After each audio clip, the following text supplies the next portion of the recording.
Assalamualaikum warahmatullahi wabarakatuh. Hai para pencinta catur dan para caturmania, selamat datang kembali di Legenda Catur Dunia.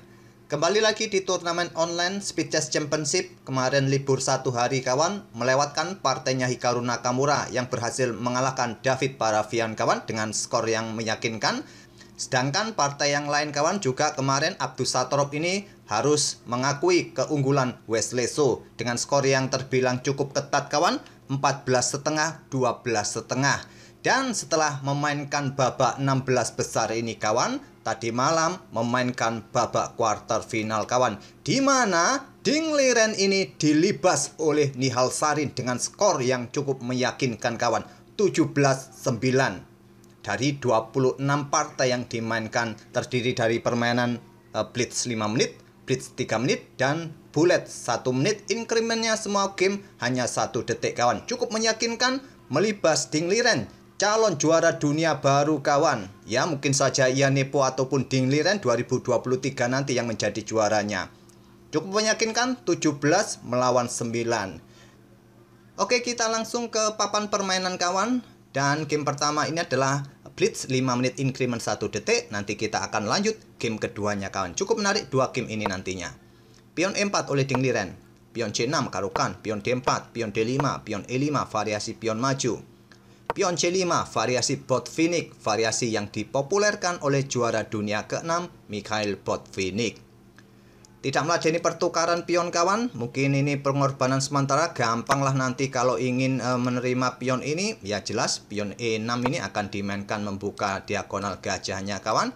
Kalau kalian pertahankan dengan pion B4, nanti hitam juga bisa melanjutkan pengembangan kudanya ke petak C6, ataupun dengan menyerang pion A5 bisa juga dilanjutkan oleh hitam. Ding Liren kuda F3 dan pion C pukul pion D4, diambil balik dengan kuda. Kalau mengambil balik dengan menteri ya kuda C6 jelas balasan dari hitam. Mengambil balik dengan kuda, kuda C6, Ding Liren melanjutkan pertukaran langsung. Dan sekarang hitam mempunyai pion terpisah di kiri papan. Gajah D3, pion E6, jelas ingin segera mengeluarkan gajahnya kawan.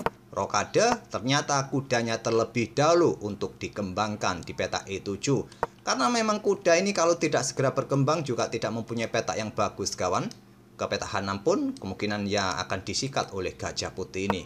Kuda E7 terlebih dahulu, kuda D2, pion A5, kuda F3, dan gajah A6. Simpel permainan Nihal Sarin, langsung berusaha menukarkan perwira-perwiranya, ingin mencoba mengajak permainan endgame yang lebih cepat diladeni oleh Ding Liren.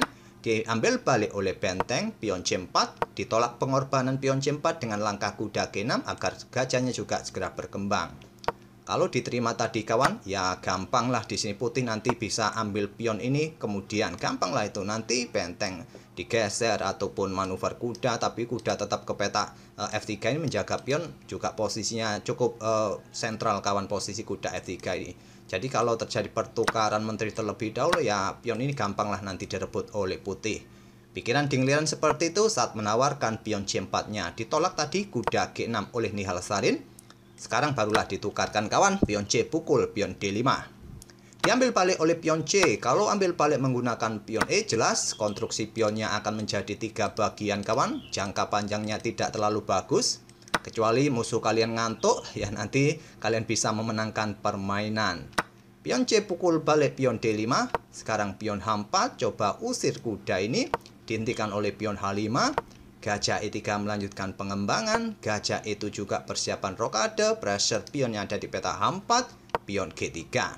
Rokade dan gajah ke pusat untuk memperkuat posisi pion agar kuda ini leluasa bergerak kawan. Dan coba lihat kuda pun siap memberikan jalan bagi menterinya, incar pion H5. Benteng C6, kuda E1 dan pion F6. Di sini Ding Liren memilih untuk ambil pion H5 terlebih dahulu. Seumpama di sini pion E pukul pion F6 terlebih dahulu, akan diambil balik oleh gajah, terjadi pertukaran gajah, diambil balik oleh menteri, menteri ambil pion H5. Ini variasinya sedikit berbeda kawan, berbedanya tentang soal posisi. Kalau materi hampir sama dengan apa yang dilakukan oleh Ding Liren ini. Kuda ambil pion E5 lanjut Nihal Sarin dan langsung disikat oleh gajah, diambil balik oleh pion F, di sini diambil balik oleh menteri. Gajah F6 memberikan serangan tusuk sate bagi menteri serta pion B2. Menteri mundur tetap menjaga pionnya kawan, dan pion mulai didorong maju ke E5. Benteng D1. Di sini pion E yang didorong agar diagonal ini terbuka kembali oleh Nihal Sarin. Dingliran melangkah kuda G2 mengaktifkan reposisi kawan, mungkin lompat ke peta E3, ada opsi nanti juga ke peta F4. Di sini benteng D6. Yang terkuat benteng ini digeser ke lajur E kawan. Yang terkuat menurut Stockfish, Nihal Sarin menggeser benteng D6. Dan di sini pilihan utama bagi putih adalah kuda ini ke peta E3 merupakan pilihan terbaik, tapi Dingliran memilih dengan langkah kuda F4. Kalau kuda E3 kawan, opsinya nanti memberikan ancaman bagi benteng bergerak ke peta F5. Ada opsi juga benteng F7 menteri D7, atau jika pion D4 ini kuda F5 discover juga kawan. Benteng E6 menteri bisa bergerak ke C4, ini juga cukup mengganggu kawan nanti. Oke, kembali lagi ke langkah aslinya. Kuda F4 pilihan Dingliran, dan benteng E8 lanjut Nihal Sarin. Langkah ini kurang presisi kawan. Langkah yang presisi menteri ke D7 ini kawan. Inilah jawaban Stockfish yang terkuat. Dengan opsi ya kalian bisa nanti mendouble benteng nanti dengan menteri di lajur D sekalian, atau juga bisa melakukan pergerakan yang lain. Mungkin di sini putih bisa membalas dengan langkah pion B3, membuat langkah menunggu menghindari tekanan dari gajah, ataupun menteri ini keluar ke peta H5 dan seterusnya kawan. Kembali lagi ke langkah aslinya.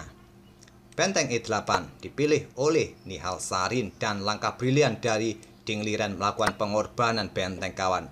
Benteng ambil pion D5, diladeni, dipukul balik oleh benteng hitam, tidak langsung diambil balik kawan. Menteri ke C4 terlebih dahulu mengepin benteng, dan kalau raja bergerak ya benteng ini akan disikat.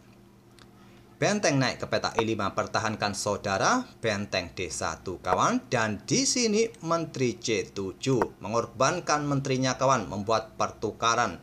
Ya, hitung-hitungannya pertukaran dengan dua benteng nantinya, dan diterima oleh Dingliran.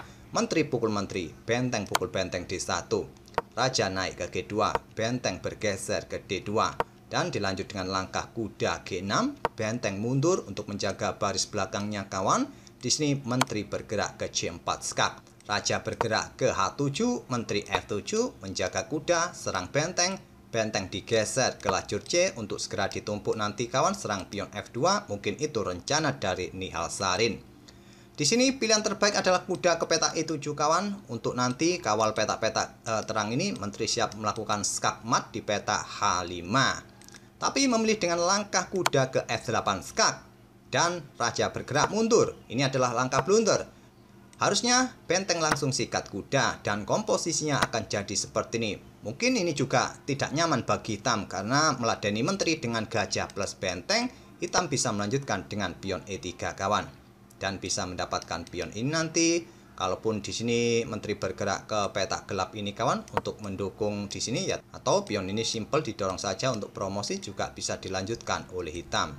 Tapi permainan dengan langkah presisi pun kawan, permainan akan cukup seimbang. Oke, kita lanjut ke langkah aslinya. Tidak disikat kuda ini kawan, bermain dengan langkah raja mundur ke peta H8. Kuda ke G6 lagi skak, raja ke H7. Akhirnya Dingliran menemukan langkah kuda ke E7. Bagusnya langsung disikat kawan, tapi nanti juga benteng C8 ini tewas. Menteri F5 skak, benteng tewas. Tapi memilih dengan benteng ini naik ke peta C5 kawan, untuk mengawal peta H5 agar tidak terjadi ancaman skakmat, dan malah ancaman skakmat lebih cepat. Dengan menteri ke peta G8, raja naik, menteri ke H8 skakmat sudah kawan. Peta-peta terang ini, dan raja sudah tidak bisa juga ke peta G5 ini. Tapi Dingliran melewatkan langkah itu, maklum sudah kepepet kawan. Dia memilih dengan menteri G6 skak, raja mundur, menteri ke peta E8 skak, tapi juga terjadi skak mat kawan. Akhirnya ketemu kombinasinya di langkah ke-40, menteri H8 skak mat. Game pertama dimenangkan oleh Dingliran 1-0 sementara untuk Dingliran. Sekarang kita menuju ke game kedua kawan. Gantian pegang putih Nihal Sarin, pion E4, pion C5 Sisilia, kuda F3, pion D6, dan di sini kuda C3. Bermain dengan variasi tertutup kawan.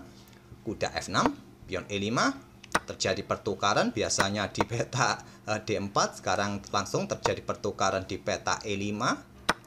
Diambil balik oleh kuda. Selanjutnya pion A6, jelas pion ini untuk dukungan bagi pion B-nya. Gajah berkembang ke diagonal terang, mungkin itu rencana dari Ding Liren. Pion G3 terlebih dahulu berencana Viciento. Menteri C7 ancam kuda. Di backup oleh pion D4, terjadi pertukaran pion sekali lagi, diambil balik oleh menteri. Kuda C6. Langsung kawan baku hantam karena posisi kuda hitam juga mengancam menteri. Agar kudanya di peta E5 juga tidak mendapatkan ancaman dari menteri hitam tadi, diambil balik oleh menteri sedang mengawasi benteng. Kira-kira langkah terbaik apa yang akan dibuat oleh putih kawan? Apakah benteng ini digeser ke lajur G, ke G1, salah satu pilihan terbaik. Tapi memilih dengan langkah gajah berkembang ke peta G5 untuk menyegerakan raja bisa rokade, dan bentengnya langsung pada posisi yang bagus bersama menterinya nanti memberikan ancaman skakmat kawan. Seumpama di sini kawan menteri ini ambil langsung benteng, ya tentu saja rokade panjang, ancaman skakmat. Seumpama kuda blokade di sini kawan, kalian tidak terburu-buru untuk melakukan sesuatu. Di sini kalian bisa melakukan pergerakan kuda untuk melakukan ancaman di sini nanti kawan. Mungkin pion F6, kalian bisa menggeser gajah ke peta E3, mungkin hitam menggeser benteng juga agar terhindar dari ancaman garbuan. Dan sekarang kalian discover attack kawan pada menteri, dan juga persiapan untuk memberikan tekanan pada kuda di peta D7. Akan saya sedikit perpanjang variasi ini agar menarik juga kawan. Mungkin menteri ini tidak mempunyai banyak peta, ya bergeser saja atau ambil pion, bergeser saja kawan, mencari posisi yang lumayan terbuka di peta F3. Kalian sikat kuda ini atau bergerak ke peta E6 terlebih dahulu kawan, untuk mengawasi posisi raja agar tidak bergerak nantinya. Mungkin hitam akan melanjutkan sesuatu dengan pion G5. Kalian bisa melakukan skak di sini kawan, dan ancamannya ancaman skakmat yang sulit untuk dihentikan lagi. Gajah terlebih dahulu untuk memperkuat kuda, benteng siap melakukan open dan skakmat kawan. Oke, itulah sedikit panjang dan tidak terlalu saya jelaskan terlalu jelimet. Saya percepat saja tadi kawan. Itulah jika menteri ambil benteng H1. Gajah G4, pilihan Ding Liren untuk mengawasi raja tidak bisa melakukan rokade panjang, dan sini Nihalsarin sikat kuda F6 menantang pertukaran menteri kawan. Jika diambil balik menggunakan pion G, benteng dalam posisi tetap terancam, dan menteri ambil gajah G4. Menteri ambil benteng H1, rokade panjang oleh Nihalsarin. Bukan saatnya kawan sekarang rokade panjang. Menurut Stockfish lebih kuat menyarankan menteri ke peta A4 skak untuk menggeser raja kawan agar bergeser ke lajur D. Kalau sudah berada di lajur D, ya kalian bisa melakukan rokade kawan. Seumpama naik bergeser ke peta D8, kalian rokade, tentu saja menang kawan. Putih lebih cepat, ancamannya 6 langkah skakmat. Seumpama kawan pada posisi ini tadi blokade oleh pion B5, kalian sikat saja dengan kuda dan persiapan discover attack juga kan. Cukup merepotkan juga. Kalau gajah A6 memberikan ruang bagi raja juga mengawasi raja supaya tidak rokade. Kalian bisa melanjutkan double check kawan. Di sini bisa mendapatkan benteng. Ya itulah solusi dari Stockfish kawan. Kira-kira mana yang terbaik jika kita temui diagram seperti ini dengan komposisi perwira gajah terang versus gajah gelap? Biasanya akan menawarkan permainan remis kawan. Tapi secara struktur bangunan pion, ya putih sementara diuntungkan dengan struktur pion yang masih solid seperti ini. Oke, kembali lagi ke langkah aslinya. Rokade panjang langsung dipilih oleh Nihalsarin. Menteri langsung keluar ke peta C6 pilihan terbaik, dan di sini kuda ke D5. Dan di sini benteng langsung digeser ke D8 kawan. Pressure kuda yang di sini. Dan gajah G2, pertahankan kuda, juga persiapan discover kawan. Menteri mundur langsung ke peta C8 menantang pertukaran menteri. Ada juga Stockfish menyarankan kawan agar gajah ini segera keluar melakukan skak, raja bergeser, dan kalian bisa menggeser raja ke peta F8. Saran dari Stockfish kawan. Tenang, kalau discover ya menteri ambil gajah ini di langkah berikutnya. Kemungkinan akan dibalas, mungkin menteri juga ancam gajah. Dan di sini hitam bisa membalas dengan langkah pion F5 untuk membuka akses menteri menjaga gajahnya, ataupun raja bergerak ke G7. Permainan masih cukup seimbang, walau hitam tadi mempunyai sedikit keuntungan. Tapi menteri C8 Dan di sini raja bergeser ke B1. Langkah Ciamik kawan melakukan pengorbanan menteri. Tentu harapannya adalah ancaman skakmat 1 langkah jika menteri tadi diterima oleh hitam. Di sini ditolak dengan langkah pion E6. Langkah terbaik pion H5 usir menteri. Tapi memilih dengan langkah pion E6, kuda ambil pion F6, raja bergerak ke petak gelap ke petak E7, satu-satunya petak kawan. Dan di sini Nihal Sarin membuat langkah pengorbanan lagi, menteri ke B4 skak. Tidak ada ruang untuk lari kawan raja, jadi memaksa raja harus ambil kuda, menteri kembali ke petak H4. Di posisi langkah ke-19 ini, Ding Liren menyerah. Ding Liren kalah pada game kedua pada langkah ke-19. Raja masih bisa bergerak kawan, terserah kalian bergerak ke sini, ke sini, ke sini. Nanti ya benteng ini meluncur kawan untuk mendapatkan benteng yang di belakang. Permainan masih jauh kawan dari ancaman skakmat, tapi posisi putih nanti juga akan tetap dalam posisi menyerang. Raja posisinya nanti akan sangat terbuka kawan. Mungkin kalian berharap raja ini bergerak ke petak G6, tetap kawan benteng ini akan meluncur dan posisinya ancam menteri. Seperti apa kalian mau bergerak? Silahkan kalian otak-atik sendiri. Itulah kawan 2 game untuk hari ini, di mana Nihal Sarin menang pada game kedua. Untuk sementara di game kedua ini dia menyeimbangkan skor 1-1. Sehingga tadi di ujung permainan skornya 19 untuk Nihal Sarin dan 7 untuk Ding Liren. Ding Liren terpleset di babak quarter final. Selamat untuk Nihal Sarin bisa melaju ke babak selanjutnya kawan.